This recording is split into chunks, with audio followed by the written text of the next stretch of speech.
प्रियंका जी आपके पास आ रही हूँ। प्रियंका जी, क्योंकि ये अभी मैंने अजय जी से पूछा कि भाई एफडीएल एपी ये एक संस्था की क्या उपाध्यक्ष सोनिया गांधी हैं, उसके जवाब से वो बच रहे थे। सीधा सवाल ये है कि आप इन आरोपों पर भरोसा करते हैं कि नहीं करते हैं, क्योंकि ये एक ऐसी संस्था है जो कश्मीर को भारत से अलग बताती है। ये कहती है कि कश्मीर और भारत अलग एंटिटीज हैं।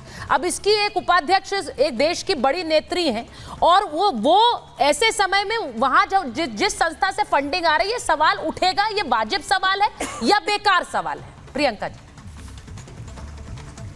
तो चारिता जी, कश्मीर हमारे देश का हिस्सा है और इससे कोई भी संस्था, कोई व्यक्ति नकार नहीं सकता है। पर बात यह है ना कि 25 दिसंबर 2015 को सरप्राइज विजिट हुई थी, एक बड़ी सनसनीखेज सरप्राइज विजिट थी पाकिस्तान में नरेंद्र मोदी जी की। और फिर उसको सरप्राइज विजिट को एक सप्ताह नहीं हुआ था, एक सप्ताह नहीं, और फिर 2016 2 जनवरी को हमने पठानकोट में हमला देखा। अब मैं आती हूँ अगले चुनाव पर। 2019 का जब चुनाव होने वाला था, चुनाव से कुछ ही महीनों पहले पुलवामा का हमला हुआ था। फिर एक मुलाकात हुई थी सी जिनपिंग के साथ में प्रधानमंत्री नरेंद्र मोदी जी की। मुलाकात को 6 महीने नहीं हुए, गलवान में हमला हुआ, 90 लोग, 90 जवान शहीद हुए। और देश क्या है? देश तो ये है कि जब 90 जवान शहीद हुए, इन लोगों ने कहा कोई शहीद नहीं हुआ। बातें कर रहे हो आप? पता था, किस तरीके की बातें कर रहे हो? पुलवामा में हमला होने वाला है, शहीद जवानों ने इनसे हेलीकॉप्टर मांगे। इन बातों को आगे बढ़ने देना ठीक नहीं होगा। ये जिस इंसान के बारे में बोल रही है, नहीं, अब एक मिनट देखिए, बड़ी गंभीर बात कर रही है प्रियंका जी गंभीर बात कर रही है। चारू जी सवाल उठा रहे हैं। एग्जैक्टली प्रियंका जी, आपकी बोलने का तथ्य, इसका सीधा मतलब क्या है कि देश में जो एक सरकार थी, नहीं Charu ji, let me refresh this because ये बहुत सेंसिटिव है, ये बहुत सेंसिटिव है। मैं चाहती हूँ उस पर आप भी बोले, इस पर प्रियंका जी भी बोलेंगे। प्रियंका जी, आप क्या ये कहना चाह रही हैं कि देश में जो आतंकी हमले हुए उसकी जानकारी सरकार को पहले से थी? प्लीज बी वेरी पर्टिकुलर, आप सीधे बोलिए, इन्हीं शब्दों में बोलिए, उसके बाद मैं इस बहस को आगे बढ़ाऊंगी। बिल्कुल बता रही हूँ। हाँ, पुलवामा में जो हमला हुआ, वहीं के गवर्नर कह रहे थे कि राजनाथ सिंह जी को पता था कि हेलीकॉप्टर मांगे जा रहे हैं, आर्मी पे हमला हो सकता है, लेकिन प्रियंका जी, आप ये कह रही हैं कि देश की सरकार ने देश में आतंकी हमले कराए। दिस इज वेरी सीरियस, ये बहुत गंभीर है। इन तीनों की सारी हमने कहानियां सुन ली। नहीं, बहुत गंभीर मामला है। चारू जी जवाब दीजिए इसका, ये बहुत सीरियस मामला है। और मैं तो राहुल गांधी की लीडरशिप पे सवाल उठा रही थी, मामला कहीं और ही चला गया है। हाँ चारू जी जवाब दीजिए। 10 सेकंड और। हाँ बोलिए, 10 सेकंड और मांग रही है। 10 सेकंड बोलिए। इनके नेता की नियत पे सवाल उठा रही हूं। जांच करने पर आकर ईमानदारी क्या बोलेंगे ये 10 सेकंड जो 10 मिनट से ये बेकार की बातें करे जा रही है? प्रियंका जी, मेरा ये मानना है कि आरजेडी इस देश का एक बहुत प्रमुख बड़ा दल है। सुन लीजिए, ये आरजेडी एक बड़ा दल है ना चारू जी? तो अगर ये इतना गंभीर मुद्दा है, आप कह रही हैं कि देश की मौजूदा सरकार देश में होने वाले आतंकी हमलों के बारे में एक नहीं 3 अवसरों पर जानती थी, तो इस मामले को आपने देशव्यापी क्यों नहीं बनाया? ये डिबेट का मुद्दा नहीं है Priyanka ji, please let me be very clear. ये बहुत सेंसिटिव इशू है और आप इसे अब मौके पर उठा रही हैं जब ये सोच सरोस वाली बात आ रही है। लिंक पता लगाना जाना चाहिए। नहीं तो ये अभी तक क्यों नहीं बोला आपने? चारू जी जवाब दीजिए, respond to this is very serious. जो कि शायद अब ठीक है, चारू जी की बात सुनने दीजिए, मैंने उनको बोलने नहीं दिया, आप पर मैंने आप पर बोलने नहीं दिया, अब उन्हें बोलने दीजिए। चारू जी जवाब दीजिए। सबसे पहले तो ये चुल्लू भर में पानी ले और उसमें डूब मरे, क्योंकि ये जो पिछला हादसा भी बता रही है 5 साल पुराना है। पहले जिस तरीके की बातें आप आज टीवी पे कर रही हैं अपनी खुद की राजनीतिक रोटियां सेकने के लिए, आपको शर्म आनी चाहिए। हमारे देश के जवान शहीद हुए उस इंसिडेंट में, ठीक है, और उसका बदला हमने जोर शोर से लिया है, जितना हमसे बन पड़ा हमने किया। आप जिन सरकारों का सपोर्ट करती थी ना, चिट्ठियां लिखा करते थे, वो चिट्ठियां लिखा करते थे जब हमारे देश के ऊपर आक्रमण होता था, चिट्ठी लिखते थे। कसाब आया था, क्या किया था यूपीए की सरकार ने?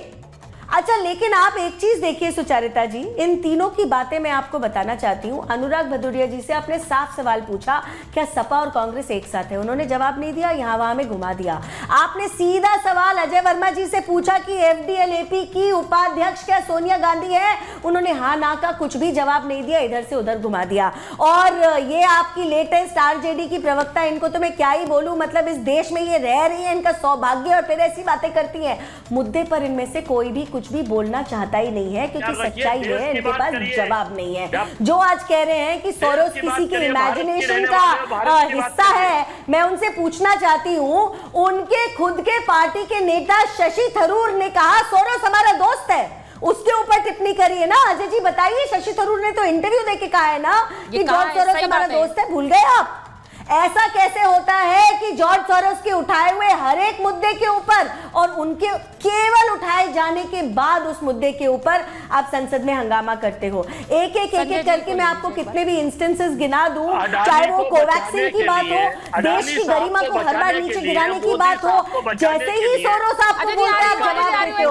आप पहले शशि थरूर के बयान के ऊपर कोई संजय जी के पास जाना है एक बार मुझे, वो ठंड में बाहर बैठे हुए हैं, देखिए बहुत माफी के साथ आ रही हूँ, रुक जाइए एक मिनट, संजय जी के पास जा रही हूँ। अडानी जी बचे, मैं आ रही हूँ। संजय जी, आपकी नेत्री ने कहा कि मैंने ये ब्लॉक बनाया था, अगर वो उसे नहीं चला पा रहे हैं तो ये इसमें मैं क्या कर सकती हूँ। उन्होंने कहा जरूरत पड़ेगी तो मैं इसके नेतृत्व के लिए भी तैयार हूँ। अब आपको लग रहा है कि आपकी नेत्री के साथ तो बहुत सारे लोग खड़े हो गए हैं, साथ राहुल का छोड़ रहे हैं, आपकी नेत्री ने भी सवाल उन्हीं पर उठाया है।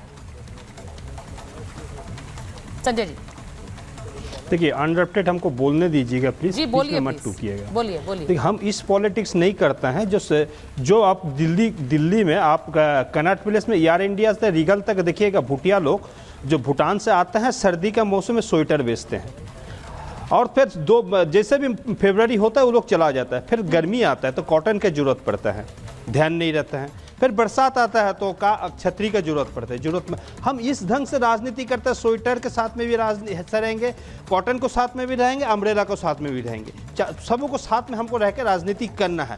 इसके मतलब हम चुनाव आएंगे, जब चुनाव आएंगे हम तब राजनीति करेंगे, भाषण देंगे, रेशन नहीं देंगे, भाग जाएंगे, उसके बाद में हमको कोई मतलब नहीं रहेगा, ये गठबंधन है ना नहीं, कॉमन मिनिमम प्रोग्राम जो उसमें नहीं रहेंगे, वो राजनीतिक हो नहीं सकता। देखिए, ममता बनर्जी को यहाँ तक अनुभव है। मैं एक चीज़ आपको बताना चाहते हैं, ममता बनर्जी को जीरा से लेके हीरा, अल्पिन से लेके एलिफेंट तक ये अनुभव राजनीतिक है, ग्रास रूट लेवल राजनीतिक करके आई दीदी का राजनीतिक आप भी जानते हैं सुचरिता जी, कितना ग्रास रूट लेवल से करे, कितना संघर्ष करके आगे आई है, चाहे परिवार से हो, चाहे राजनीतिक मैदान में हो, चाहे कहीं में, अनुभव तो उसके पास है। मैच खेलने के लिए, क्रिकेट मैच खेलने के लिए 11 प्लेयर का जरूरत पड़ता है, 5 एक्स्ट्रा प्लेयर रहता है कि नहीं बताइए, उसमें एक कप्तान होता है, हर प्रोविंस से एक प्लेयर आता है। विराट अगर महाराष्ट्र आता है, बॉम्बे से आता है, तो रोहित दिल्ली से आता है, तो हरभजन आपको मतलब पंजाब से आता है, इससे करके तो एक कप्तान होता है, उप कप्तान अगर काबिल नहीं होगा तो मैच हारना निश्चित हो जाता है। तो मतलब कौन था कप्तान जिसे काबिल नहीं, जो काबिल नहीं था? है ही नहीं है।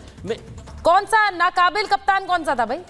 राहुल गांधी। आपको देखिए, आप एक गठबंधन बनाया है, आप एक कप्तान का जरूरत है। अगर कप्तान मैदान में मैच कर रहा है, बॉल कर रहा है, वाइड कर रहे हैं, ठीक है, अब फिर बॉल कर रहे हैं तो लॉन्ग उनको ऊपर से 6 मार दे रहा है, फिर क्या मतलब जब फील्डिंग करने जाता गली में आप कैच दे रहा है, बीजेपी 6 मार रही है क्या?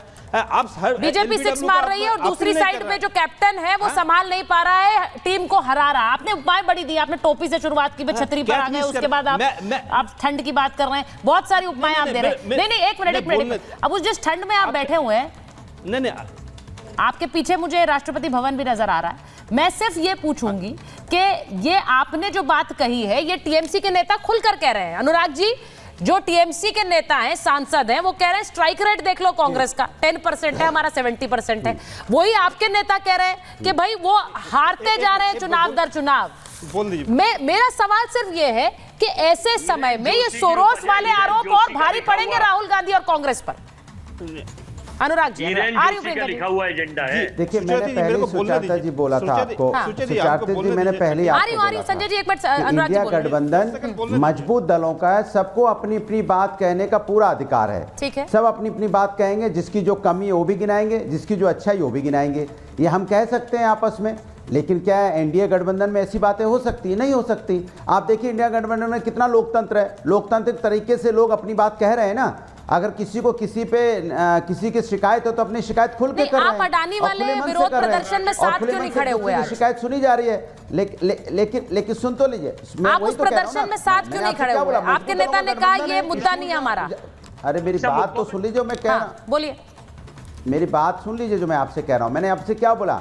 यहाँ पे सभी दलों को अपनी अपनी बात कहने का अधिकार है, खुले मन से अपनी बात कहते हैं। इसी को कहते हैं लोकतंत्र का गठबंधन है। लोकतांत्रिक गठबंधन की तरह इंडिया गठबंधन काम कर रहा है। लेकिन उसको अगर भारतीय जनता पार्टी के लड़ गए, देखो आपस में लड़ाई हो गई, आओ आओ आओ लड़ाई होगी, इसी पे आनंद लेते हैं, मौज लेते हैं, चलो अब मुद्दे भटकाओ, इंडिया गठबंधन में झगड़ा, इंडिया गठबंधन में फूट, फलाना नेता, ये नेता, वो फलाना, उठाओ मुद्दा उठाओ, टीवी पे डिबेट चलाओ, सुबह से लेकर शाम तक चलाओ, इंडिया गठबंधन में फूट। बेचारा किसान वहां पे नहीं दे रहा, आप ही के नेता बयान दे रहे हैं, ममता बनर्जी बयान दे रही है, शरद पवार बयान दे रहे हैं, किसी और को कुछ करने की जरूरत नहीं है। गारंटी मांग रहा है। उधर बांग्लादेश में हिंदू भाई इंतजार करे, भैया कुछ हमारा भाई हमें भी बचाओ, हमारे साथ अन्याय हो रहा है, भैया कुछ करो। अनुराग जी आपको लग रहा है कि बिना बयानों के ये खबर बनती है? लाठी पड़ रही है। वो अपनी बीजेपी वाले बेचारा बेरोजगार वाले लाठी की चिंता कर रहे हैं, किसान अपनी एमएसपी की चिंता कर रहा है, हिंदू भाई इंतजार कर रहा है, वहां संबल में अन्याय हो रहा है। अच्छा तो फिर एक बात बताइए ना, एक बात बताइए, आप किसानों की बात कर रहे थे, आज आपने संसद में प्रदर्शन किया, कांग्रेस पार्टी तो अडानी कर रही थी, उनको तो मतलब नहीं था, तो आप घेर रहे हैं कांग्रेस पार्टी को, आप घेर रहे हैं कांग्रेस पार्टी को, कुछ बोल दिया, आप उन्हें बोलिए कि मुद्दा तो ये है, मैं यही तो कह रही हूँ। क्या चल रहा है? आपके नेता, ये आपके नेताओं के बयान से खबर बनती है। आप क्यों? मैं कह रहा हूं नहीं, सरकार की क्या जिम्मेदारी है? सरकार की क्या जिम्मेदारी है? सरकार की क्या जिम्मेदारी? इंडिया गठबंधन की चिंता करना? क्या सरकार को दर्द नहीं हो रहा है? किसान वहां पर परेशान है। क्या सरकार को दर्द नहीं हो रहा है? बेरोजगार परेशान है। क्या किसान को दर्द नहीं हो रहा है? प्रदर्शन में यही तो पूछ रही हूँ, किसान को दर्द नहीं हो रहा है? आपके साथ क्यों नहीं खड़ी हुई कांग्रेस पार्टी? वो सिर्फ मोदी अडानी करते रहते हैं, वो सिर्फ मोदी अडानी करते हैं। आपके नेता ऑन रिकॉर्ड कहते हैं ये मुद्दा हमारा नहीं है, हम इसमें खड़े नहीं होंगे। तो मुझे बताइए ना, ये सवाल कौन उठाता है, इसे मुद्दा कौन बनाता है? प्रियंका जी बोलना चाह रही है।